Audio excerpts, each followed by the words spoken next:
वो कृष्ण तो मेरा रूप रखकर सबको भ्रमित करता रहता है। बहरूपिया मात्र है वो तो।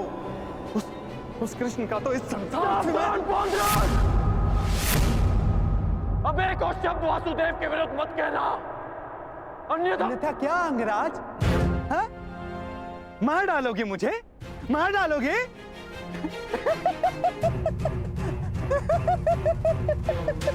दुर्योधन, तनिक देखो तुम्हारी सेना का ये वीर कहीं वास्तविकता में उस छलिए का गुप्तचर तो नहीं है? छलिए और बहरूपीय तो तुम हो पौंडराकण। कुछ ही क्षणों में तुम्हारी वास्तविकता मेरे समक्ष आ गई है। तुम मेरी चिंता करनी छोड़ो, केवल अपनी चिंता करो। तुम केवल एक बड़बोले ढोंगी हो जो वासुदेव होने का स्वांग रचाकर बैठे हो। मौन रहो दुस्साहसी, मौन!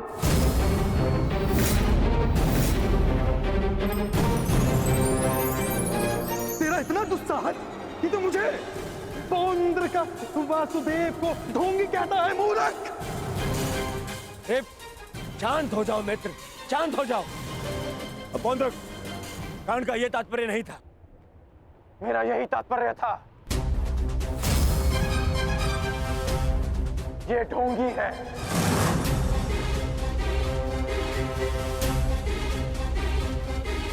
यदि तुम वास्तव में वासुदेव हो तो मुझे निशस्त्र करके दिखाओ। मैं तुम्हें चुनौती देता हूं। पौंद्र वासुदेव को चुनौती?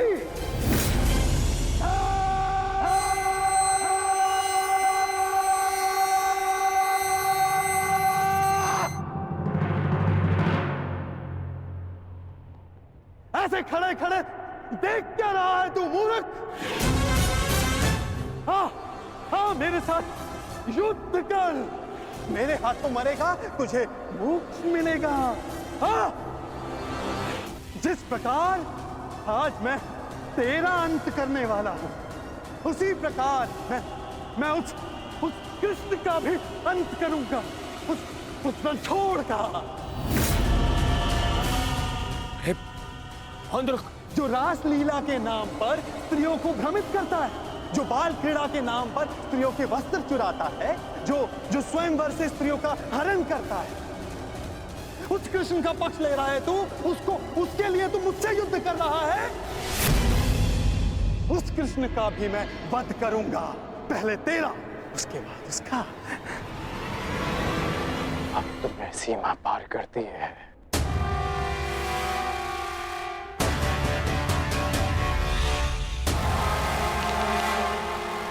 नहीं मित्र, नहीं। मित्र, आज इस पौंद्र का अंतिम दिवस है।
अगला प्रहार तुम्हारे सीने को चीर देगा पौंद्रक। क्षमा मांगो।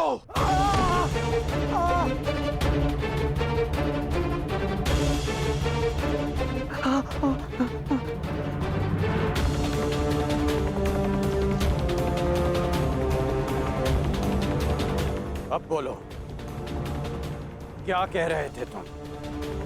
कौन हो तुम? मैं ही हूँ वास्तविक वासुदेव, पौंद्रक वासुदेव मैं ही हूँ। पाखंडी! नहीं कर मित्र, नहीं नहीं मित्र। रुक जाओ अंगराज।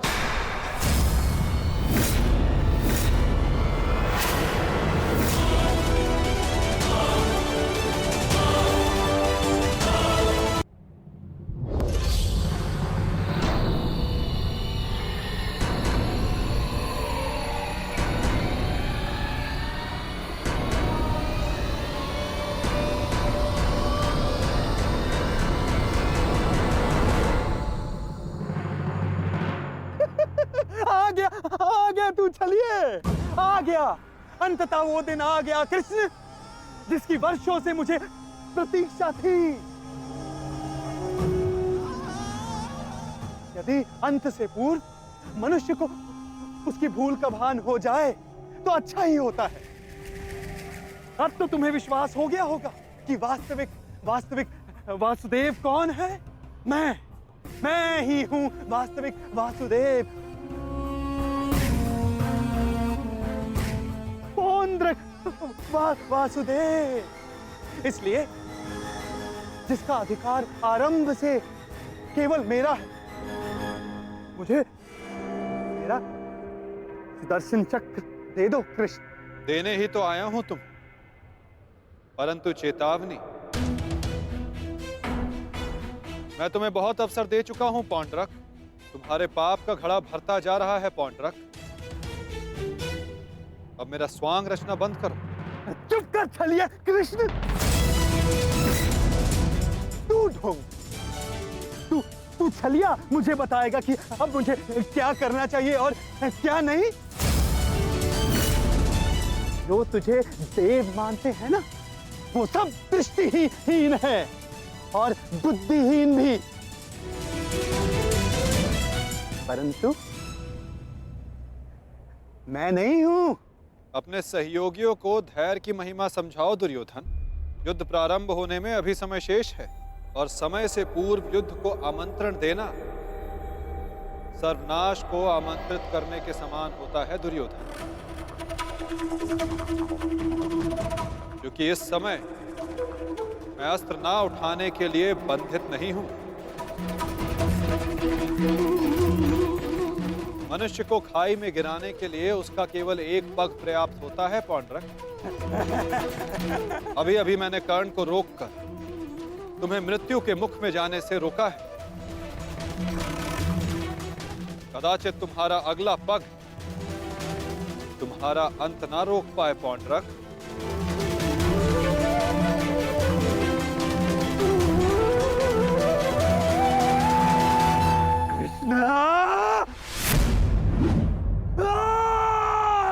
बंद कर ये भाषण छलिए।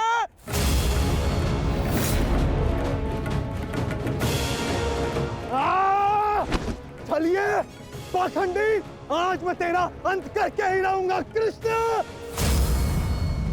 धैर्य रखो मित्र, क्रोध मुझे भी आ रहा है। अपने क्रोध को युद्ध के लिए बचा के रखो।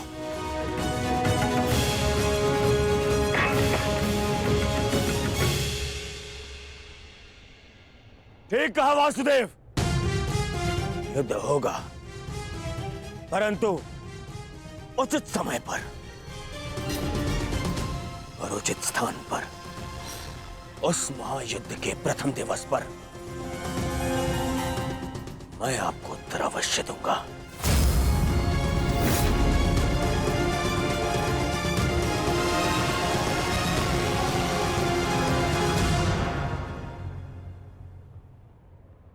तुम चोटिल हो मित्र, आओ तुम्हें तुम्हारे शिविर पर छोड़ दूं। आओ।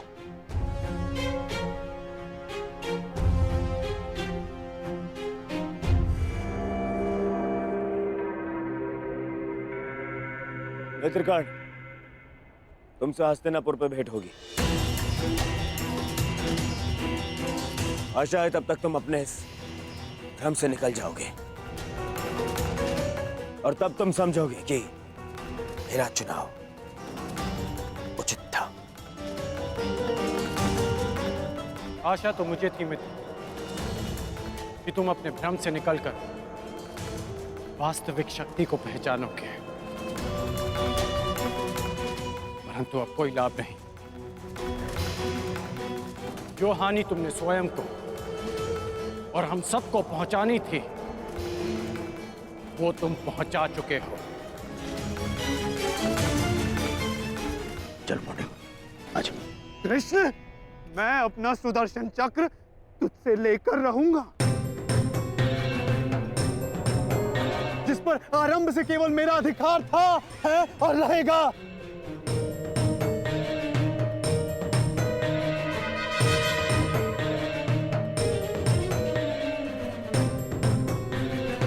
चलो सारथी।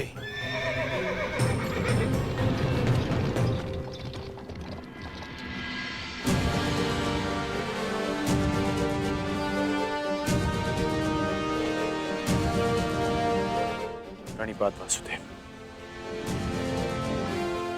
आज्ञा दे। इतनी भी क्या शीघ्रता मित्र?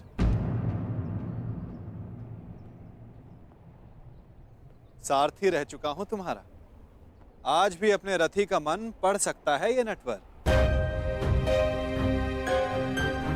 समझता हूं कि तुम व्यथित हो। क्या अपने मन की बात अपने सारथी से नहीं कहोगे तुम?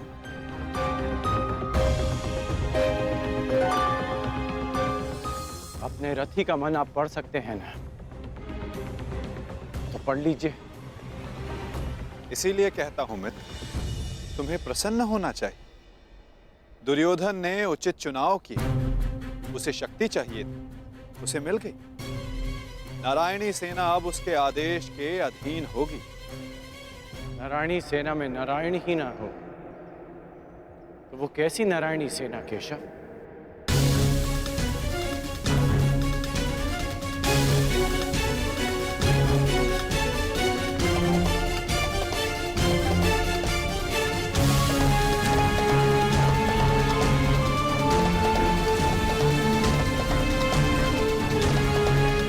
जो दुर्योधन ना पहचान सका वो आप जानते हैं, और उसे मैं भी देख सकता हूं। जिस क्षण उसने आपको त्याग कर सेना को चुना, उसी क्षण उसने विजयश्री थाल में सजाकर पांडवों को भेंट कर दी।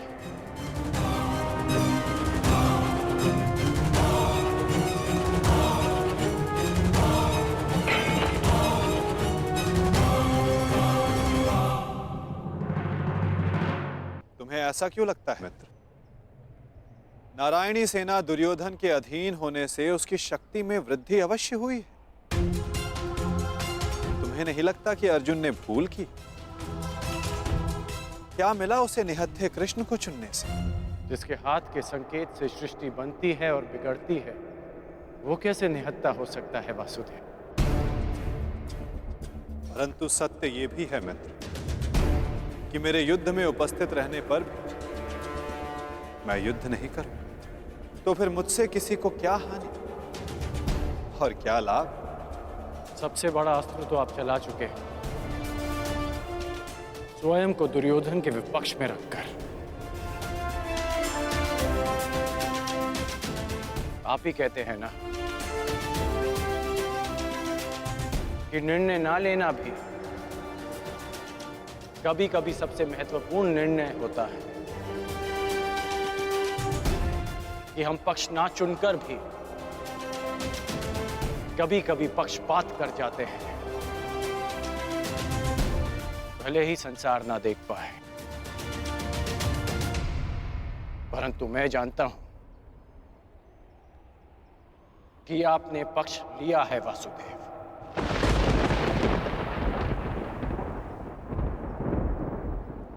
नहीं मित्र, मैं किसी का पक्ष नहीं लेता, ना किसी को चुनता हूं। लोग मुझे चुनते हैं या छोड़ते हैं।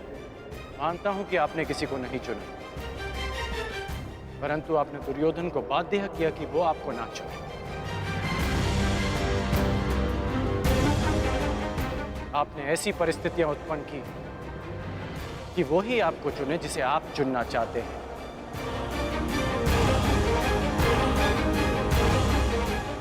क्या ये एक प्रकार का पक्षपात नहीं वासुदेव?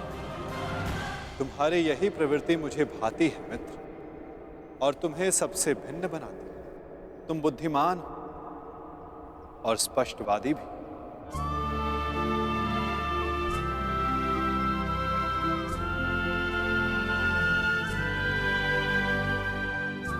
ऐसा होकर भी क्या लाभ वासुदेव, जब मैं आपका साथ ना पा सका।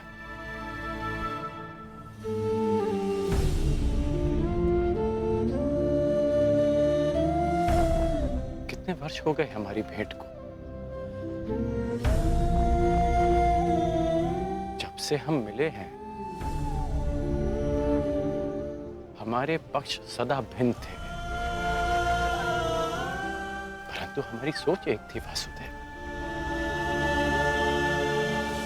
फिर आपने ऐसा क्यों किया? मैंने ऐसा क्या किया मित्र?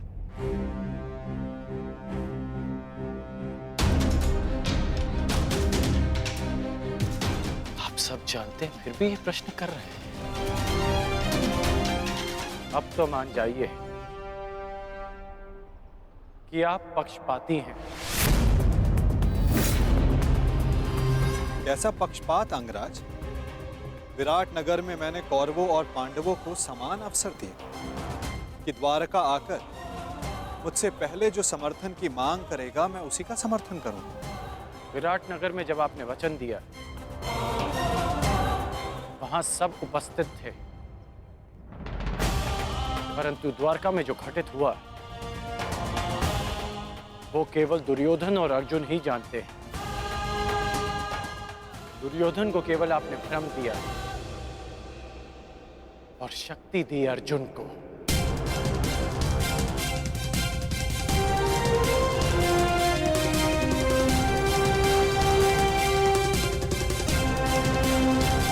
मेघ छाते हैं तो क्या होता है? अंधकार छा जाता है।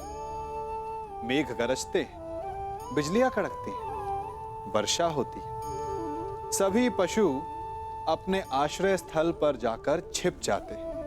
मनुष्य अपने घरों की ओर दौड़ते हैं और सभी पक्षी अपने घोंसलों में जाकर छिप जाते हैं। परंतु एक जीव है जो गरजते मेघों को, कड़कती बिजलियों को, भारी वर्षा को भी हरा देता है। वो जीव है बाज। चूंकि वो समस्या की जड़ों से ऊपर उड़ता है, वो गरजते मेघों से, कड़कती बिजलियों से भारी वर्षा से, इन सब से ऊपर। यही अंतर है हारने वालों में और जीतने वालों में। ये युद्ध हार और जीत का नहीं, समस्या और सोच का है। यदि आप अपनी सोच को छोटी रखेंगे तो समस्या बड़ी हो जाएगी, और यदि आप अपनी सोच को बड़ी रखेंगे तो समस्या छोटी हो जाएगी।